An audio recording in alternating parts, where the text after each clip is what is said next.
আসসালামু আলাইকুম, আশা করি সকলে ভালো আছেন। এই সময়ে জনপ্রিয় এবং ব্যস্ত একটা জায়গা হচ্ছে টাঙ্গুয়ার হাওর। তাই আমরাও চলে গেলাম টাঙ্গুয়ার হাওরে ঘোরাঘুরি করার জন্য। আমরা ট্রেন দিয়ে গিয়েছিলাম, ট্রেন দিয়ে গিয়ে মোহনগঞ্জে নেমেছি। মোহনগঞ্জ স্টেশন থেকে আমরা অটো নিয়ে চলে এসেছি। এই অপরূপ সুন্দর দৃশ্য দেখতে দেখতে এসে পড়েছি আমরা বোটের কাছে। সকালে ব্রেকফাস্টটা বোটে সেরে নিয়েছি। সকালে খাবার খাওয়ার পরপরই বোটটা ছেড়ে দেওয়া হয়েছে।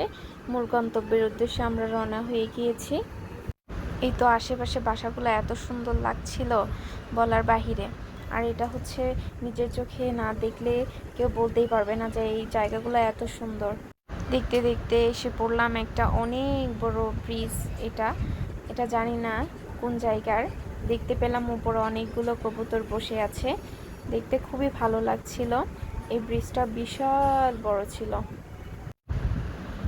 এই তো দেখুন, এক সাইডে মাটির রাস্তা উঠে গিয়েছে, আরেক সাইডে হচ্ছে পানি। এই দৃশ্যগুলো খুবই মজার ছিল। ছোট ছোট নৌকা এবং ট্রলার, এগুলো বোট চলছিল। স্পিড বোট দিয়ে অনেকেই যাচ্ছিল। আর আমাদের পথযাত্রার সঙ্গী ছিল বৃষ্টি। গুড়ি গুড়ি বৃষ্টি হচ্ছিল, আরও ভালো লাগছিল। টাঙ্গুয়ার হাওরে বৃষ্টি না হলে আবার ভালো লাগে না। বলতে বলতে আমরা প্রায় এসে পড়েছি ওয়াচ টাওয়ারের কাছাকাছি। এই তো আমরা ওয়াচ টাওয়ারে এসে পড়েছি। এখানে কিছুক্ষণ থেকে আমরা দেন রওনা দিয়েছি আমাদের টেকের ঘাটের উদ্দেশ্য। ওই যে দূরে দূরে দেখা যাচ্ছে পাহাড়, পাহাড়গুলো হচ্ছে ইন্ডিয়ার পাহাড়। এই তো বলতে বলতে এসে পড়েছি। এখানে অনেকগুলো বোট ছিল। আচ্ছা, রাতটা এখানেই থাকা হবে। চলে যাব লাকমাছড়ার উদ্দেশ্যে। এই যে লাকমাছড়ার ভিউ খুবই ভালো লাগছিল।